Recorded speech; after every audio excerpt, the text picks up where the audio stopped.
ऐसी लगी मूवी पर देखना देखने फिर दोस्तों भी सब दसना ਅਸੀਂ ਚਾਹੁੰਦੇ ਹਾਂ ਕਿ ਫੈਮਿਲੀ ਵਾਲੀ ਮੂਵੀ ਹੋਵੇ ਸਭ ਜਿਹੜੇ ਸਾਡੇ ਦੋਸਤ ਜਿੰਨੇ ਵੀ ਆਉਂਦੇ ਨੇ ਤੁਹਾਡੀਆਂ ਮਾਵਾਂ ਭੈਣਾਂ ਜਿੰਨੀਆਂ ਵੀ ਆਉਂਦੀਆਂ ਸਾਰੀਆਂ ਕੋਈ ਇਹਦੇ ਵਿੱਚ ਐਸੀ ਗੱਲ ਨਹੀਂ ਜਿਹਦੇ ਕੋਈ ਐਸਾ ਜੁਮਲਾ ਨਹੀਂ ਜਿਹਦੇ ਵਿੱਚ ਵਜ੍ਹਾ ਤੋਂ ਸ਼ਰਮਿੰਦਗੀ ਹੋਵੇ ਫਿਰ ਕਹਿੰਦੇ ਸਾਡੀਆਂ ਮਾਵਾਂ ਭੈਣਾਂ ਬੈਠੀਆਂ ਇਸੇ ਤਰ੍ਹਾਂ ਸਾਨੂੰ ਖੁਸ਼ੀ ਹੋਏਗੀ ਕਿ ਸਿਨੇਮੇ ਜਿਹੜੇ ਨੇ ਜੀ ਇਸੇ ਤਰ੍ਹਾਂ ਦੁਬਾਰਾ ਰੌਣਕ ਕਰ ਦਿੱਤੇ ਸਰੋ ਡਾਇਲੌਗ ਹੋਈ ਇੱਕ ਹਾਂਜੀ ਡਾਇਲੌਗ ਹੀ ਹੋਗਾ ਉਹ ਕਦੇ ਲਈ ਲਾਈ ਐਸੇ ਲਈ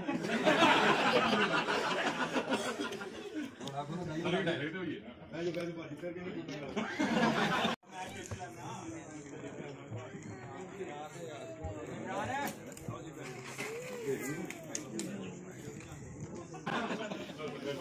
Thank you, Dish. Thank you very much.